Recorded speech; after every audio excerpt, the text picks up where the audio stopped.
Hello there, ladies and gentlemen. Welcome to the channel. My name is Kazar, and today we are playing Roguelords. Listen to that wonderful gothic music. Oh, it's beautiful. We played this game a little while ago on the channel in its demo stage, and now it's out for its full release. It's time for the spooky season of the year. We're just around the corner from October, and it's just the perfect time to get into some of these awesome gothic characters that go along with this story. So if you don't know much about Roguelords, it's a sort of a turn-based strategy game. Think Darkest Dungeon meets Slay the Spire, and you play as Satan and kind of get to bend the rules as all of your minions from classic literature and mythology get to do your bidding. So we're going to go ahead and jump into this and just embrace the darkness, as it were. Many moons ago, mortals rose up against me and chased me down. They were led by demon hunters, wretched beings incapable of seeing the beauty of a corrupted world. My creatures and demons gave everything they had in the fight, but it was not enough. I was forced to leave the world of the living. Weakened, I returned to hell to survive.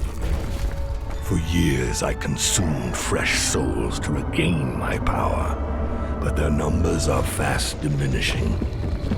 I cannot wait anymore. I must reclaim my rightful place. It is time to gather my forces once more. Those who signed a pact with me will do as I order. They will spread terror and corruption in my name. The time has come for my revenge.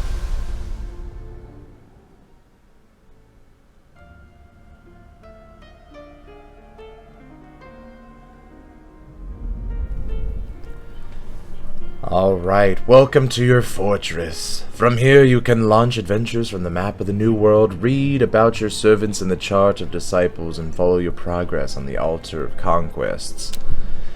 Excellent. So, looks like we have 3 of our disciples here ready to go. This map depicts the New World. The demon hunters put an end to your reign in this region 10 years ago. It's here that you'll choose missions for your disciples in the quest to avenge you.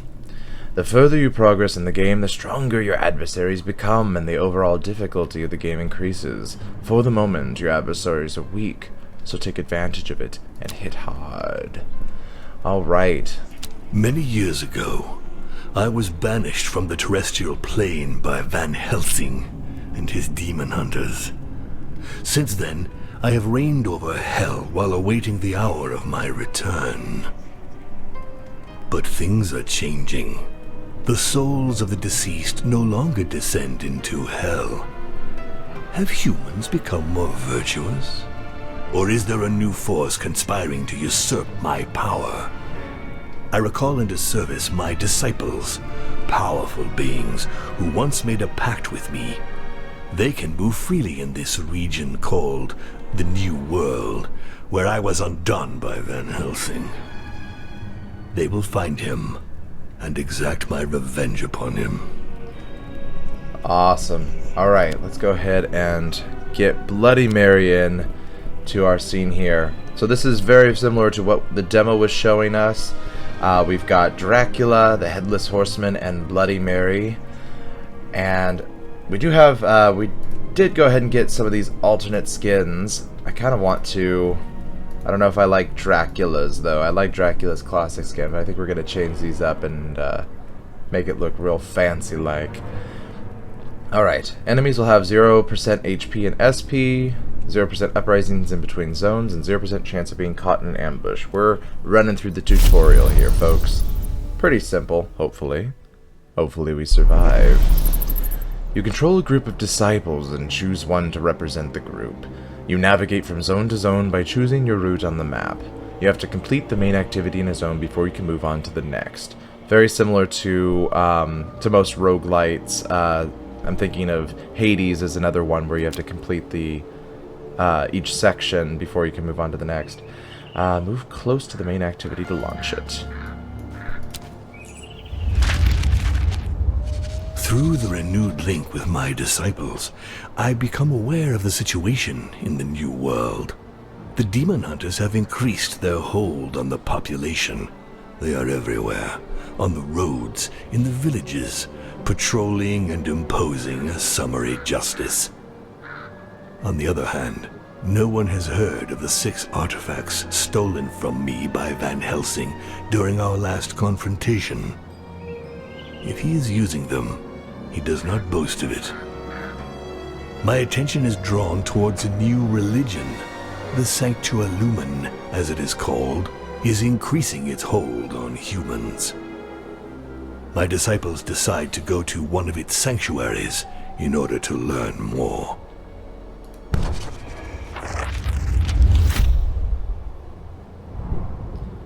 Alright, so we have to go to the sanctuary of the Sanctalumen to investigate. So this is where this gets to be a little bit more like Slay the Spires. We've got these maps here, and we get to kind of choose our path. So hover your mouse over new zones to get more details. So there's combat, Styx Fountain, which I believe has to do with purging negative traits. There's events, all sorts of different things, and as we go up the tree here, we get to make choices about how we proceed until we get to the final combat. Alright, so let's go ahead and go into the first one. Oh. Right? No. I think I have to leave this area first. That's what we need to do. Yes.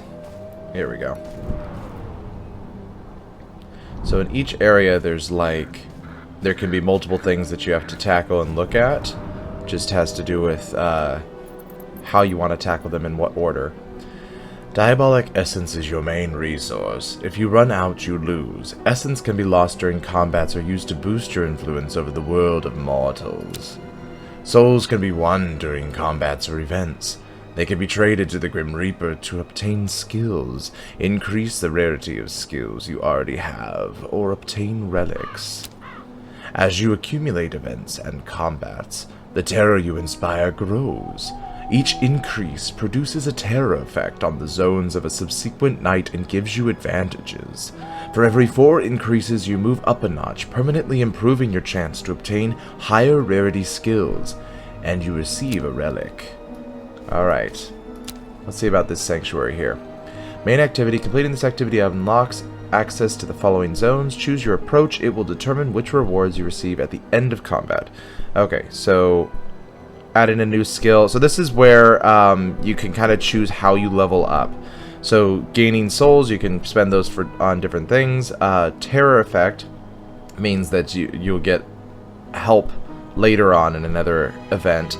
But if we want to improve our disciples, we want to boost their skills. I'm terribly sorry, but it seems your time has come. At the beginning of each turn, your enemies announce the actions they're going to launch. You have 5 action points to share amongst your disciples in order to thwart their attack. Once you've finished, your enemies play their announced actions. Then a new turn begins with your enemy's announcement of their intentions. So this is where it's like Slay the Spire. We get to know that he's going to attack us, and we get to decide how we're going to deal with that. What's cool about this game is in and of itself, you basically have the upper hand for a lot of the time. You get to, kind of like, I'm thinking of the game Carry On. For those of you who haven't played that, you get to play as the monster terrorizing a military base. And in this game, you get to play as all of these wonderful, dastardly villains. And in this sort of way, we get to kind of have the upper hand as we cheat and bend the rules here. What game let's see are we here. playing? Here's the impending attack by 2. Let's see. We want to select stabbing. All combatants have 2 gauges of health, one physical and one spiritual. Inflicting physical damage reduces the number of health points, while inflicting spiritual damage reduces the number of spiritual points. To defeat an enemy, you must reduce their health points or spiritual points to 0, and then inflict the same type of damage one last time to finish them off. So this is where this can be fun, because right now we're just doing physical damage, but if they were to have a high physical damage but a low spiritual damage, we would actually be able to sort of subvert the high health bar in order to actually kill them easier. Alright, horseman. Oh, Dracula.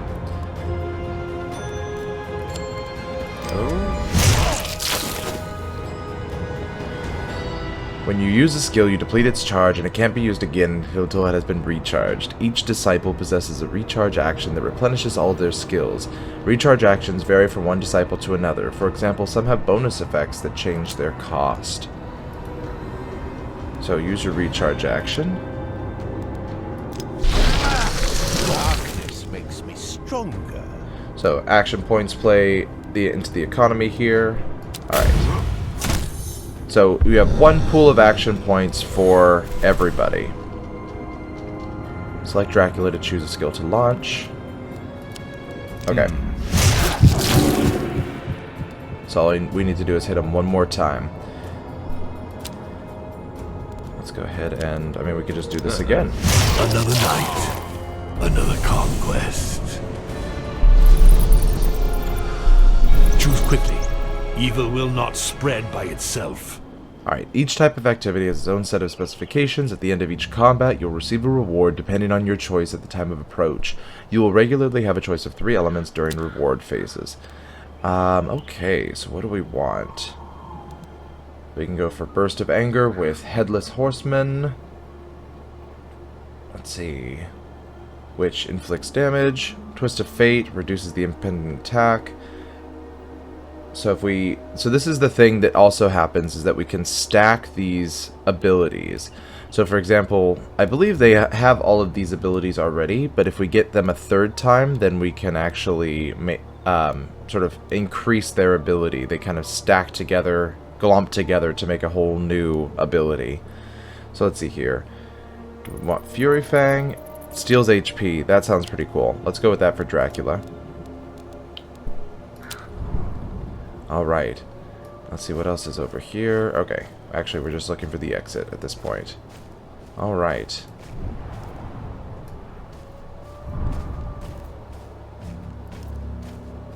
An isolated camp.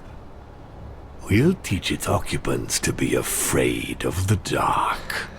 So some zones have an extra activity. It's optional and can be carried out after or before the main activity.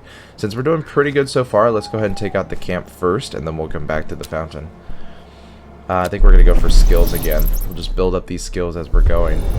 I'm terribly sorry, but it seems your time has come. Alright. There are several ways to reduce inflicted damage. One with skills that immediately diminish imminent damage, and 2 with statuses that protect your disciples or negatively affect your enemies. So Mary has that ability, which she can reduce incoming attack. Mary is bloodthirsty, but which translates to physical skills that can only target the weakest adversaries. Mary also possesses a mirror that she places in front of the enemy of her choice when she recharges. Once her mirror is in place, all the skills she plays are reproduced on the mirror's target.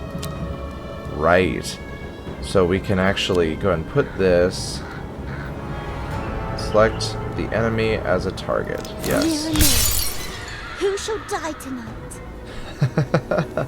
And so then we can actually use this attack and it will double on them. So we'll go up from 9 times 2. It'll go down. It should go down to, what's the math there? Should go down to 5 times 2. There we go. Select stabbing.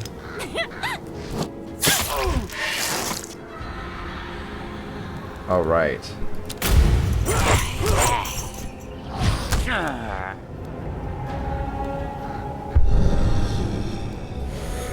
Okay. The Headless Horseman is a battle-hardened soldier who can take blows and dish them out. He gets reductions in damage and provocation statuses that allow him to redirect attacks to himself. When he suffers damage, his bitterness increases. At its maximum, his bitterness enables him to launch extremely potent skills. Alright. So let's see here. On guard. So one provocation, only the holder of this status can be targeted by adversaries. So that means that he's being targeted right now, and that's why he's got this little identifier there. So if we can go ahead and use that, then I'm assuming that'll just happen for one turn. On guard! Certain effects allow you to apply a status to a character. These can have a number of charges or a duration in turns. If they have charges, they lose one charge each time they are triggered. If they have a duration, they can be launched several times for as long as they are active. There are 6 status types: Enhancement, Protection, Cure, Maneuver, Control, and Weakness. A character can hold only one status of each type. If another status of the same type is applied, it replaces the first. If it is the same, its duration or number of charges increases. Okay. So it applies 1 bleeding. So I imagine that once... Let's see. When we're talking about applying, I think that it means that once they will bleed once and that's it.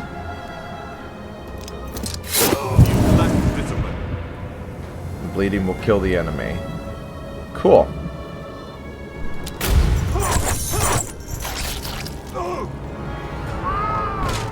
Got it. So bleeding's going to only affect them after the fact.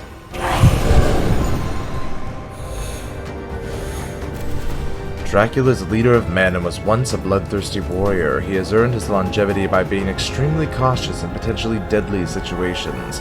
This experience has given him a number of skills that benefit his whole team, but when he becomes vulnerable, the warrior reawakens and some of his skills become devastating. Bloodlust. Let's see here.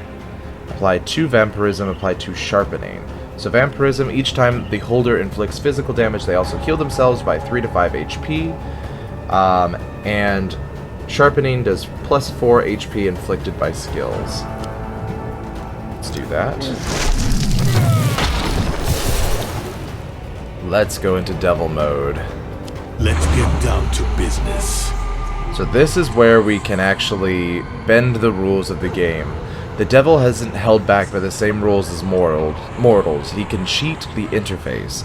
This allows him to modify the health point and spiritual point gauges, recharge skills, move statuses around. The only limit to his powers is the cost of Diabolic Essence. One of your Devil powers allows you to move statuses between combatants. To do so, grab one of the combatant's statuses under its HP and SP gauges and drag it under the gauges of the combatant you want to give it to. So we can actually move this awesome positive status over to Dracula. Done. It only costs 5 Diabolic Essence. And then we can slide the health point bar to 0.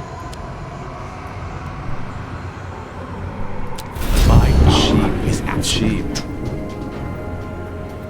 Alright, Bleeding Heart. Let's take you out.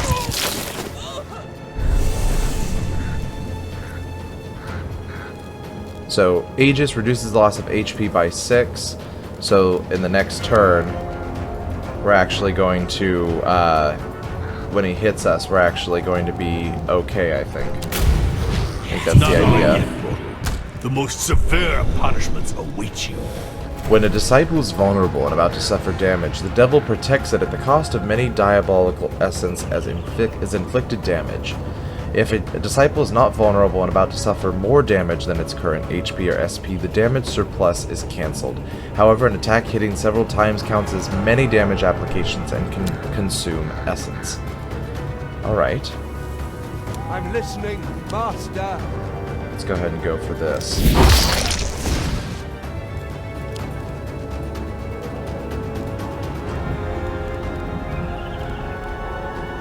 I'm kind of inclined. Let's see, he's attacking somebody. He's preparing to inflict 7 damage.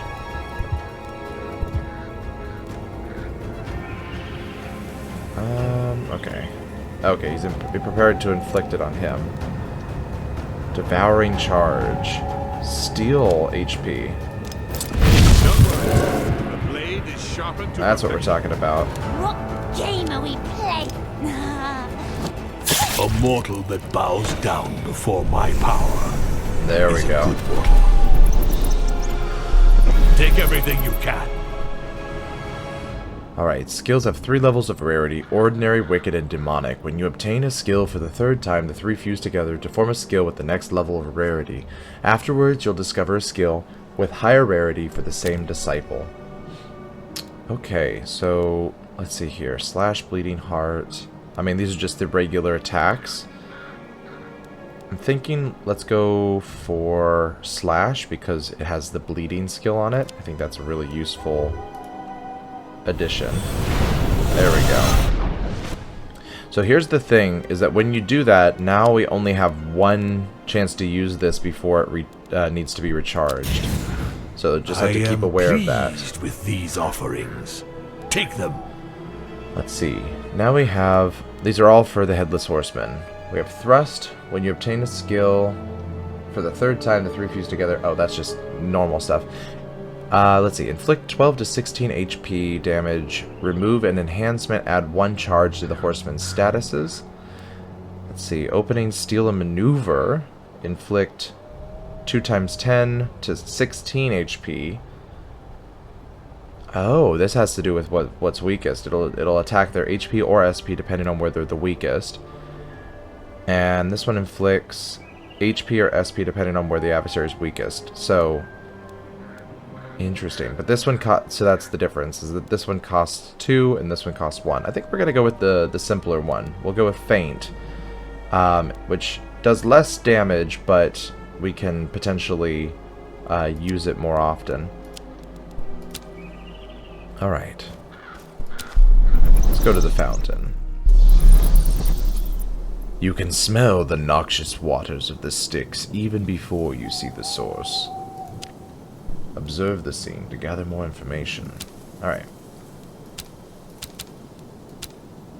Oh, I see. I gotta observe it. Got it. The waters of the Styx bubble up in the form of fountains at certain spots spread around the world. You can use its waters to regenerate your diabolic essence or purge your disciples' negative traits.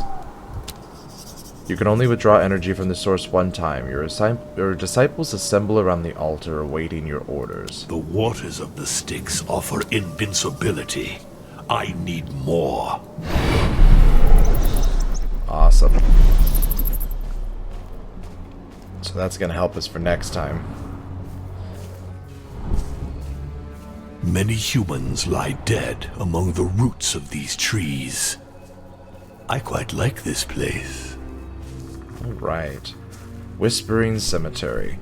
Main activity. Completing this activity unlocks the following zones. The selected disciple will undertake the social test and receive a trait at the end of this event. So let's go ahead and choose the Headless Horseman, who's got the Psychologist trait, meaning that he gets a +2 to scare, +2 to temptation, and +6 to max spiritual points. Your disciples stumble upon a young man shooting at a straw target with a crossbow. He's startled when he notices them and points his weapon in their direction. You all... I recognize you. My master told me about you. You're the devil's emissaries. I'm going to annihilate you and become a legend in my own time. I'll be the greatest demon hunter ever. Despite his boasting, the kid can barely hide the fact that he's shaking in his boots. You could almost feel sorry for him, but his naivete annoys you. There must be a way to use him to your advantage. This kid already fancies himself the new Van Helsing, even though he'd never looked evil in the face until a few minutes ago. The time has come to let him taste the secret horrors only you know. The Headless Horseman looks the kid up and down suspiciously. As events unfold, you will have to make choices that influence how the story progresses and the rewards you'll receive. Certain actions are social tests, and passing them depends on your disciple's characteristics. The actions that require a test have greater potential, but unless you cheat, you take the risk of failing them. If you want something done right, do it yourself. Let's go ahead and terrorize this poor The kid. limit to my power is my imagination. Headless Horseman infiltrates the apprentice's mind to make his worst nightmares come true. Shadow creatures begin crawling on the ground around him and over his skin. Anything goes when it comes to accomplishing my mission, even magic. More! More! I want to see more! It's a soldier's duty to master all the weapons in his arsenal. So we get +2 to scare, +2 to max health points. Excellent. And Bloody Mary, just because she popped in there for a second, gets +1 ruse, +2 max health points, and +2 max spiritual points. And he gets also +2 stealth and +4 max health points. Disciples sometimes react after some social tests, depending on their temper. Each disciple has more or less chances to react positively. A reaction can either only involve the disciple who just passed the test, or be a conversation with another member of the team. Reactions generate a trait for at least one of the participants, either positive or negative, depending on the reaction's nature. Livid with terror, the apprentice hunter tries to kill them, but they are only illusions and he can't even touch them. Finally, he falls to his knees before your disciple. Have pity! Make him stop! I'll do whatever you want! He is at the Headless Horseman's mercy. What should he do with him? So we could send him off to share his nightmare with other humans, or force him to betray the other demon hunters. I like that option. Plus, it's the only option they're letting us choose right now. Headless Horseman explains to him that the only way to make the creatures disappear is by killing the other demon hunters he knows. Without a second's hesitation, the apprentice takes off, running for the closest demon hunter refuge. It won't be long before the souls of those accursed upstarts are among your subjects. Finally, fresh souls to torment. 300 souls. Excellent. Alright, so we've got Scare, Temptation, Max Spiritual Points. Traits are permanent and affect the social and combat characteristics of the disciple who obtains them. Your disciples can also receive negative traits when they fail social tests, or show negative reactions during events. Negative traits can be purged in the fountains of the Styx. The main page of the spellbook shows you the current state of each of your disciples, including skills, combat, and social characteristics, traits, and relics. Go to the second page. On the second page, the spellbook shows you the relics you possess that are not linked to a specific disciple and details your demonic powers. Interesting. Devil's power, so we can add or subtract 4 HP or 4 SP. So these are all the things we can do with our demonic mode, our devil mode. Oh, this is cool. So we can remove vulnerability statuses from a combatant. We kind of already figured that one out. We can move a status or swap 2 of the same category. We can recharge a skill. We can add or subtract 30% chance of success to a social test. We can create a portal, and we can also replace one secondary activity with another. All right. Let's head to the next zone. Enigmatic headstones. Enigmatic. In a secret meeting place hidden from mortals, your disciples meet with the Grim Reaper. It's time to do some business. Numerous eyes observe you from underneath the Grim Reaper's hood.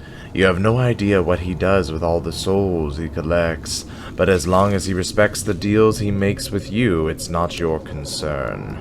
The conductor of souls finally deigns to show himself.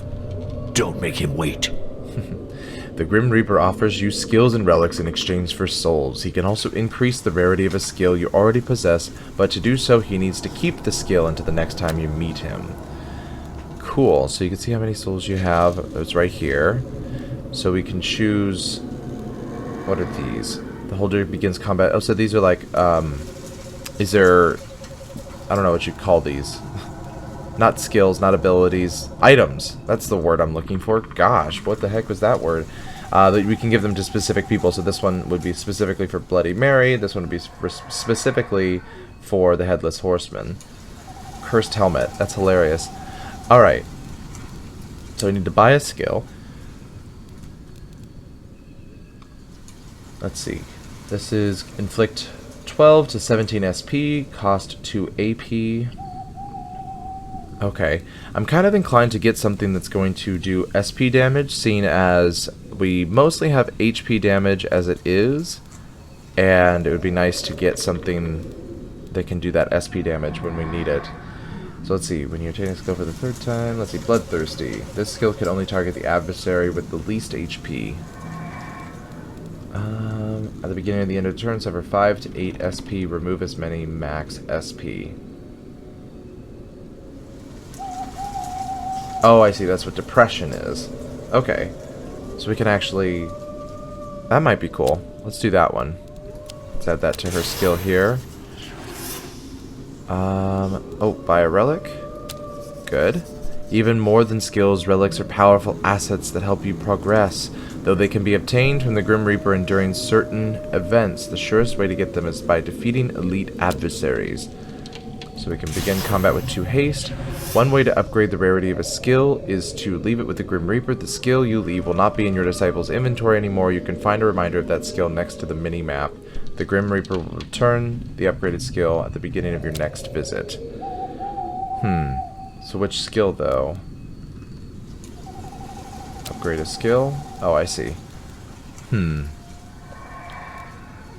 see, what do we want to upgrade? He's a little bit low. We can upgrade Stabbing. Or Mirror Blade. We can also upgrade Fury Fang. I think we're going to leave Fury Fang alone. Let's go ahead and upgrade Stabbing. Simple choice. And we still have souls, but it's not letting us buy anything more. Okay.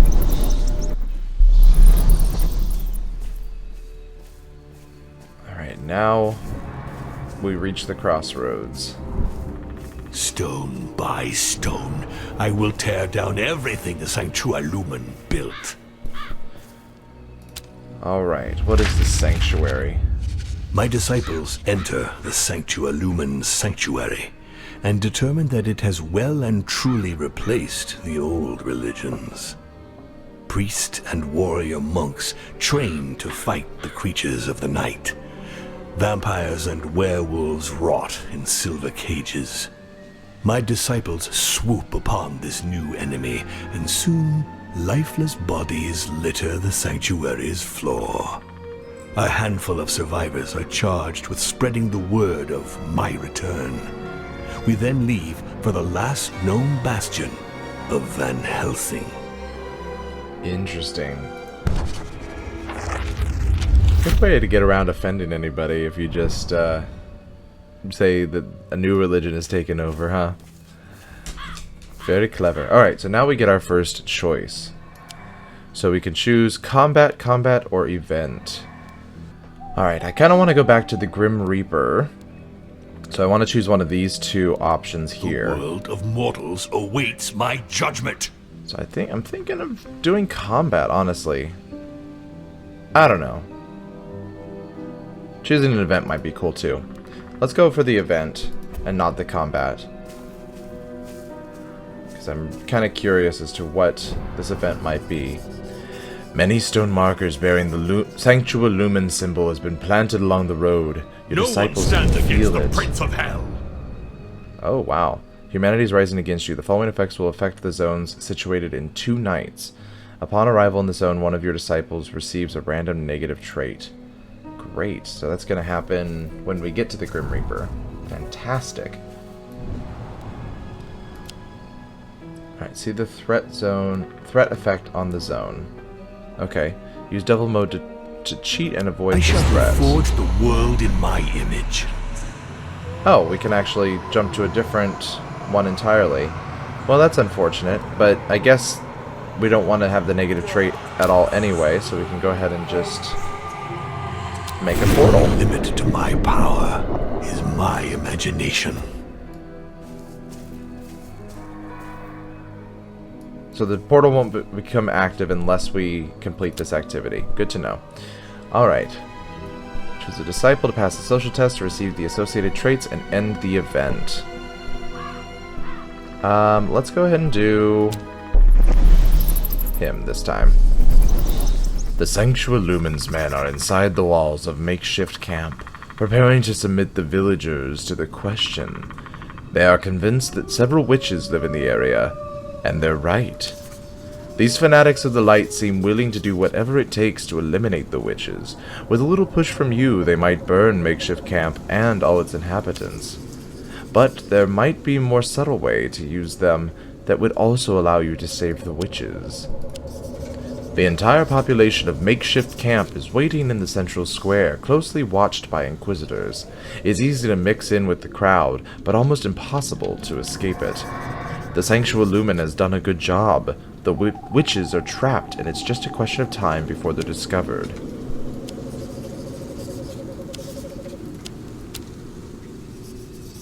Your disciples mix in among the crowd. It's both the best hiding place and the best position from which to influence the goings-on. Dracula is ready to act. Ooh. So we can do an easy one. Accuse the group of innocent bystanders. We can study how the Inquisitors work. I'm not sure if that invalidates these other options. I shall have forged the world in my image. So how would that... So that takes 20. Let's go and go for The that. dice were loaded from the start. Help those witches escape. Dracula takes advantage of the crowd's agitation to help the witches escape from the Sanctuary Lumen. Once and outside the town wall, they recognize Dracula as one of your precious disciples.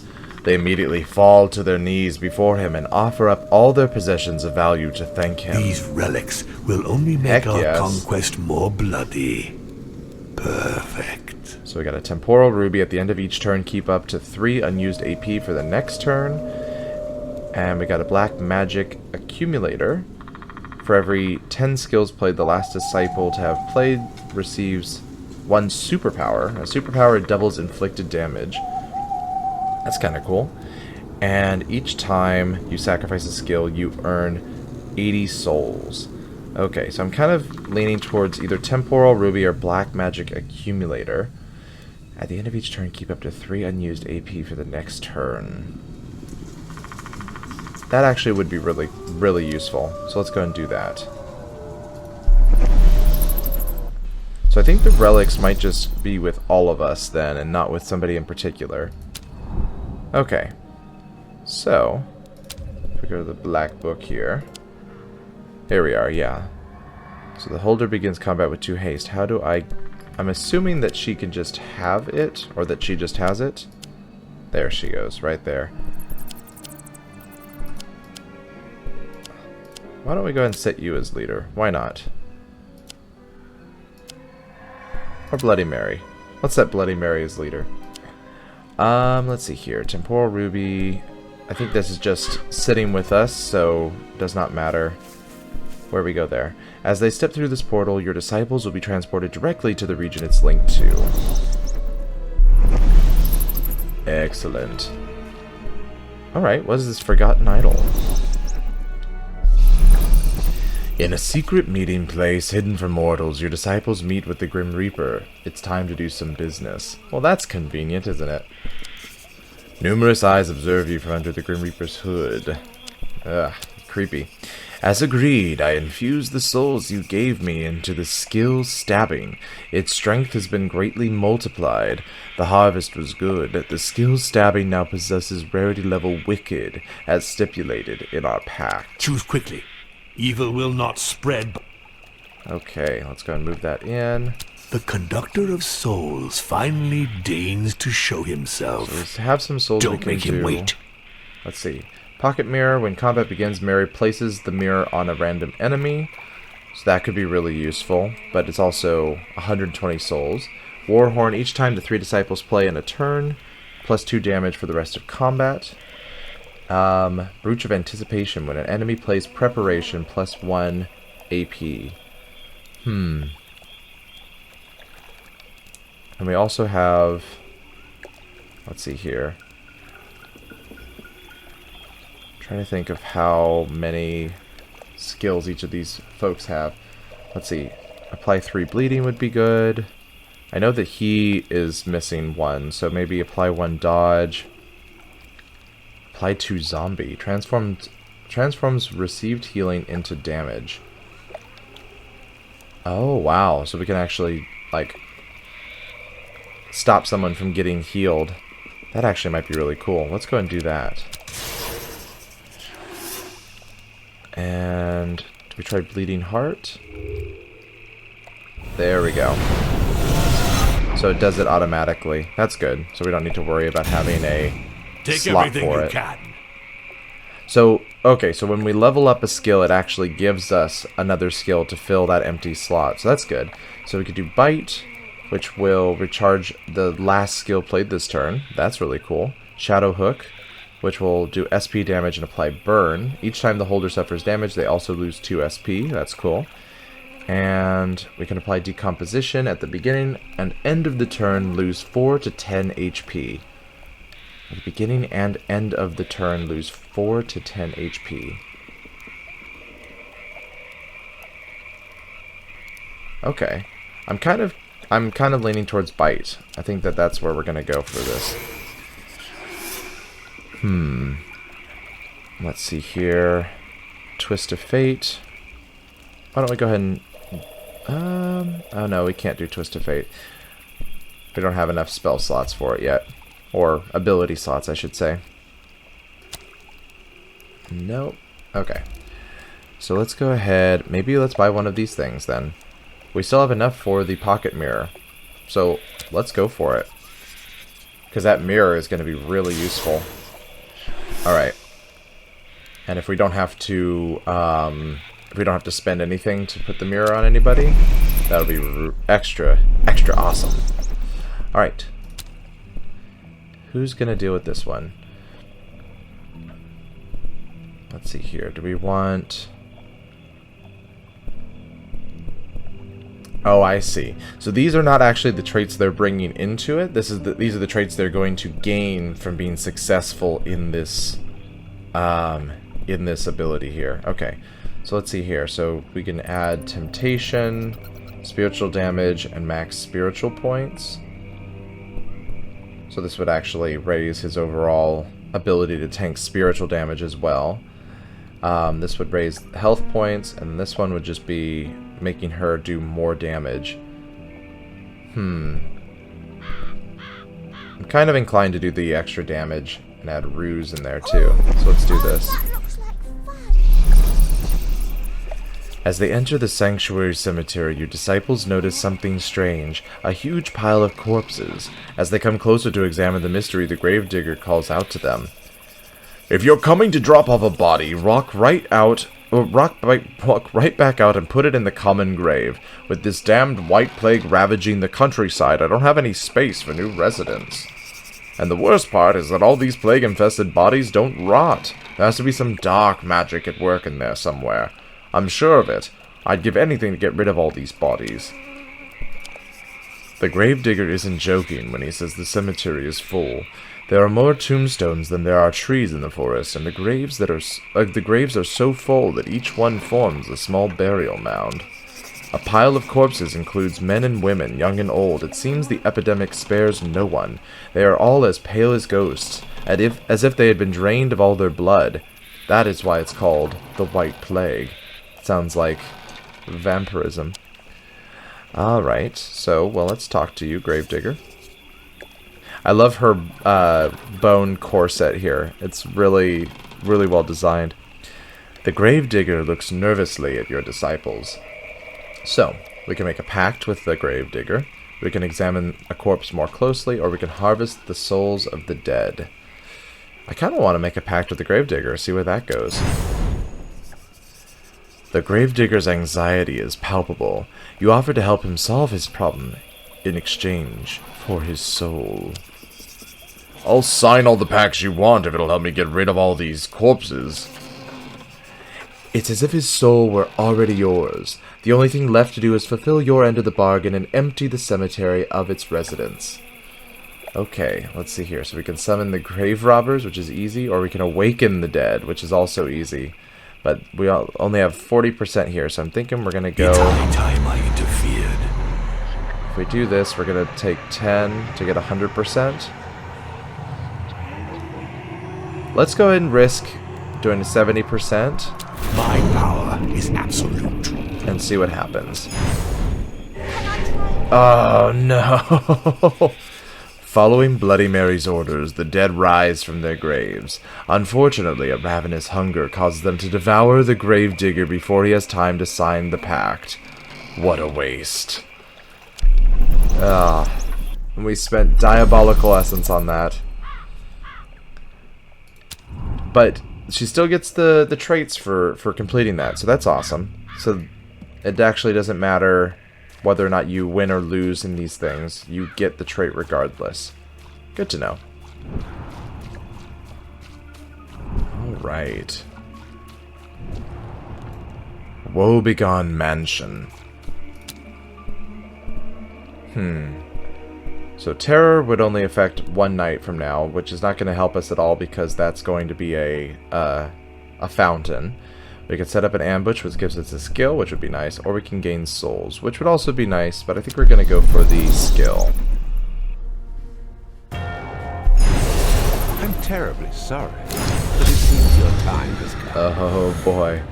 Look at these designs. These ladies are, like, they look like ghosts.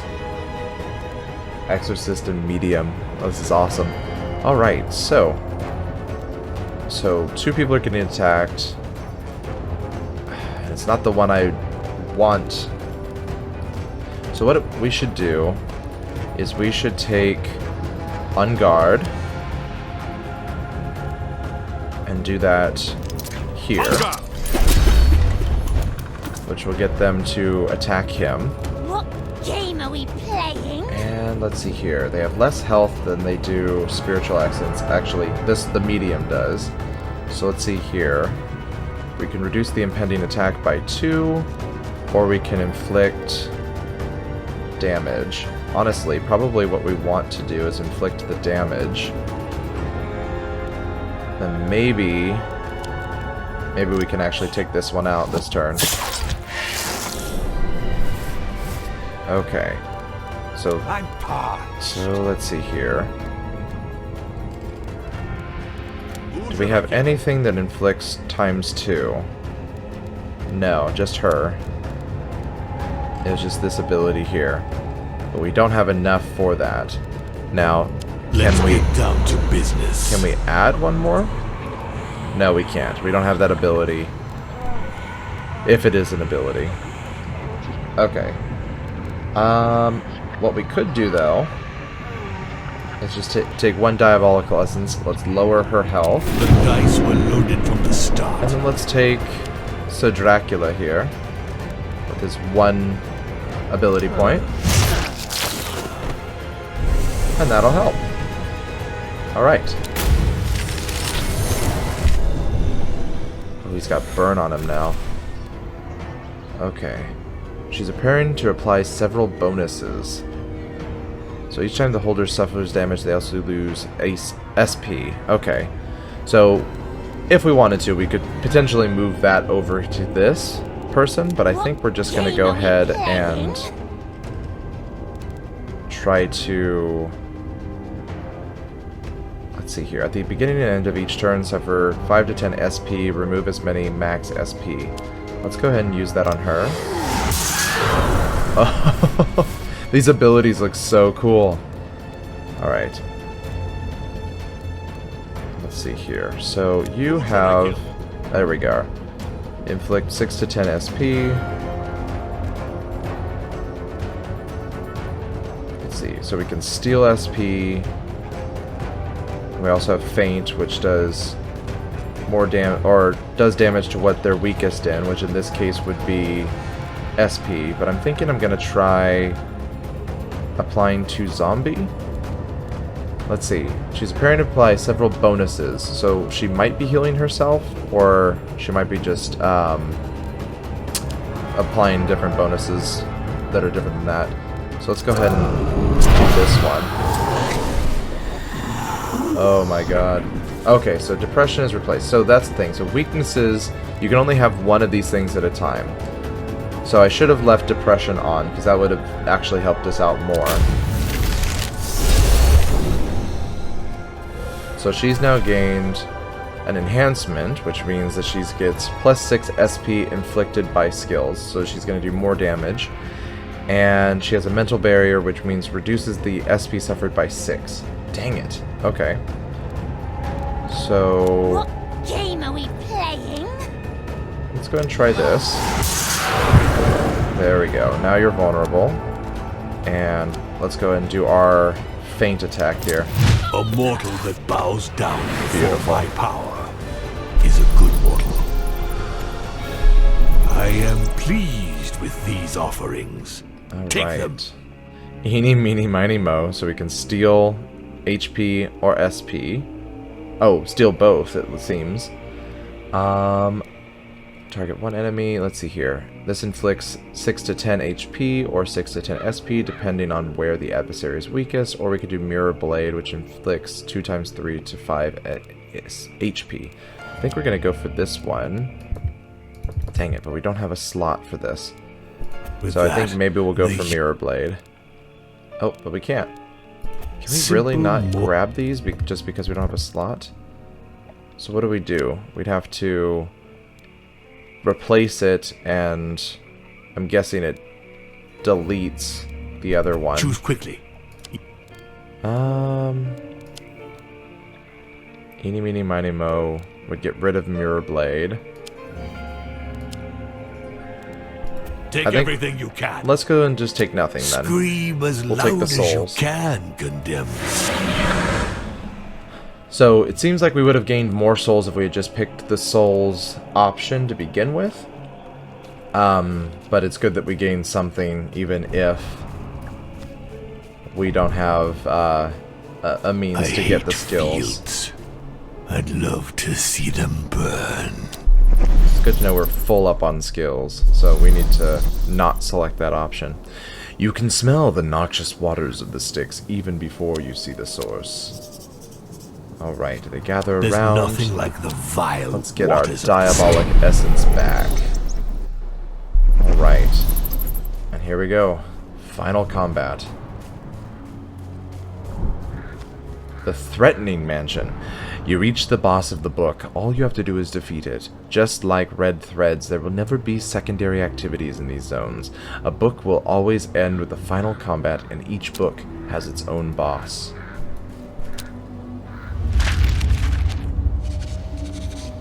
I guide my disciples to Van Helsing's lair.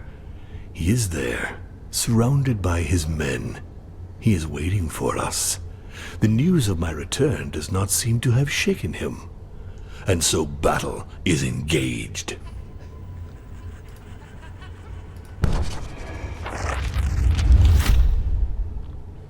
Van Helsing. Finally we meet again. Prepare to suffer an eternity of torment, mortal. Wow. Alright. So let's see here. So she's got the mirror behind her. Looks like they're all... No, this one's not attacking. They're reinforcing and preparing. Preparing to apply a bonus and prepare a special attack for the next turn. Let's see here. Sinstara. Van Helsing's got quite a lot of health. I don't think we're going to win this battle.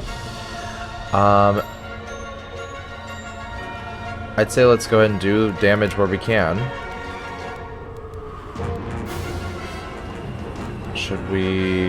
Yeah, let's go ahead and go for stabbing here. Can we not stab this character? Let's see. Reduces loss of HP. Each time the holder is healed, reduces the disciple's max HP by 2.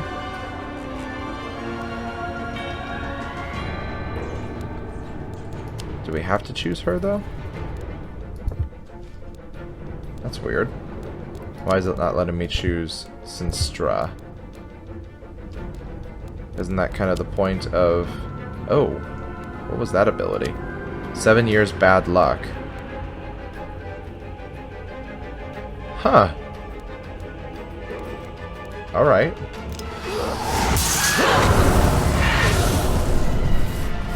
Good place to start, I suppose. Let's see here. Should we go ahead and... Everybody seems to be attacking him. So why don't we go ahead and try to set ourselves up here. So we can take that damage, tank it. And let's go ahead and attack this one. Alright.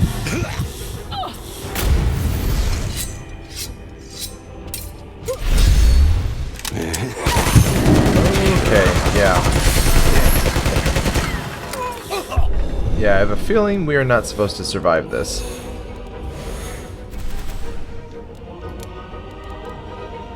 Alright.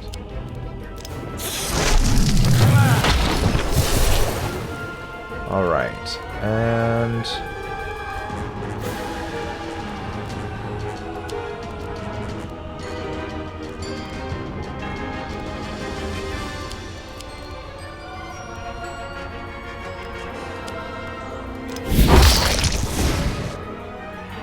much better. What game are we Bloody playing? Mary. She has everything is like 2 except for Twist of Fate. Who should I kill? Let's see here. There we go. That's good. Alright. Let's see if we can at least take one of them down. Oh dear. There we go. My disciples are defeated. Van Helsing brushed them aside with the swipe of a hand. What a humiliation. The growing influence of the Sanctuary Lumen has sapped my strength. I order my disciples to retreat towards a location from where we shall launch a different kind of attack.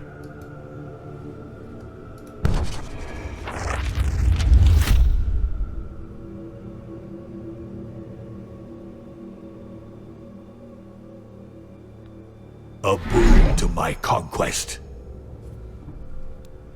Alright. Inflict 3 times 5 to 8 SP. Excellent.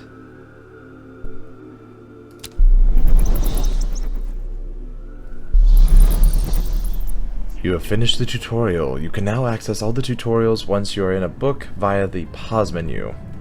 Begin your conquest of the world in the living world right now at the map of the new world. Alright, ladies and gentlemen, that brings us to the end of the tutorial and the beginning of the game.